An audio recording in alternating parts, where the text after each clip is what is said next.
जय गिरनारी, जय गुरुदेव।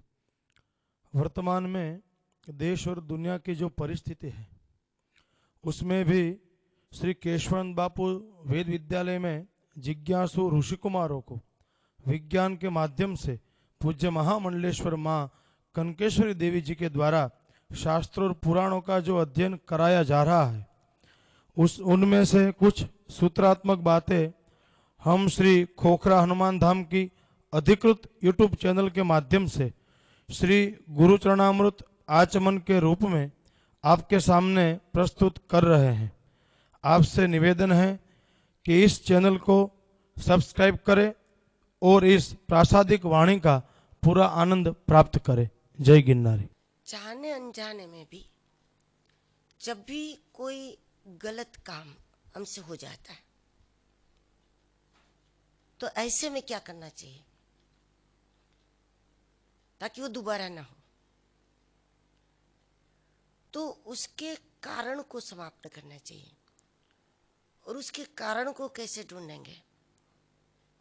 जब भी हमसे कुछ हो गया जो नहीं करना चाहिए था, तो ऐसे में थोड़ा निज दर्शन करके भीतर जा करके उस दिशा में दृष्टि करनी चाहिए कि किससे मिलने के बाद विचार में फर्क आया। हो सकता है कि कोई ऐसा संग हुआ जिससे हम प्रभावित हो गए थे। अगर ऐसा कोई नहीं है कि किसी के प्रभाव में आकर के हमसे हमारे विचार में कोई परिवर्तन आया, ऐसा कोई नहीं है, ठीक है, तो फिर दूसरा ये सोचना चाहिए कि कहाँ जाने के बाद विचार में फर्क आया। जो काम हम गलती से भी नहीं करते थे वो काम जब जानबूझकर भी कर लिया, ये तो बहुत बड़ी बात है ना। नहीं तो हम सपने में भी नहीं करते थे, गलती से भी नहीं करते थे, जब कोई करे तब भी हम स्वीकार नहीं करते थे और हम खुद ही कर ले, तो ये तो बहुत बड़ी बात है, उसका निराकरण करना चाहिए। तो उसका कारण ढूंढने का ये तरीका है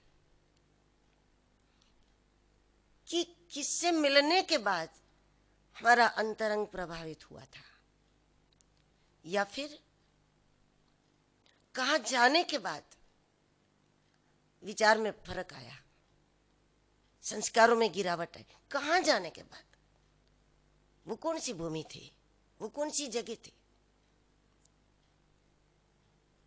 वो भी अगर ठीक है, ऐसा कुछ नहीं है, तो फिर ये सोचना पड़ेगा कि क्या खाने के बाद हुआ, क्या खाने के बाद हमने ऐसा क्या खा लिया, किसका खाया, किसके यहाँ खाया,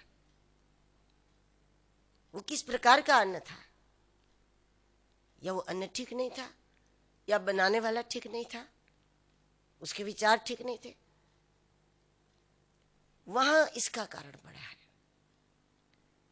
क्या खाने के बाद, क्या कुछ पीने के बाद, किससे मिलने के बाद, क्या पढ़ने के बाद, कौन सा दृश्य देखने के बाद, तो इतने में ही कहीं हमारे भीतर जो बदलाव आया उसका बीज पड़ा है। अन्यथा हम अमृत की संतान है, परमात्मा की संतान है, परमात्मा के अंश है। हम किसी प्रकार की खराबी को लेकर तो आए ही नहीं, लेकिन आसपास में कहां से ये हमारे अंदर आया? क्योंकि सारी खिड़कियां खुली है ना, आंख, नाक, कान, मुख, ये सारी खिड़कियां खुली है, तो कौन सी खिड़की से कचरा आया कि हमारा अंतरंग इतना प्रभावित हुआ कि जो हम गलती से नहीं करते थे वो हम जानबूझकर करने लगे? तो उसका बीज कहाँ पड़ा है? इनमें से ही कहीं इसका कारण पड़ा। और जब मिल जाए तो उस कारण को ही निर्मूल कर दो। जब कारण ही नहीं रहेगा तो फिर दोबारा उस प्रकार का कार्य होने की कोई संभावना नहीं।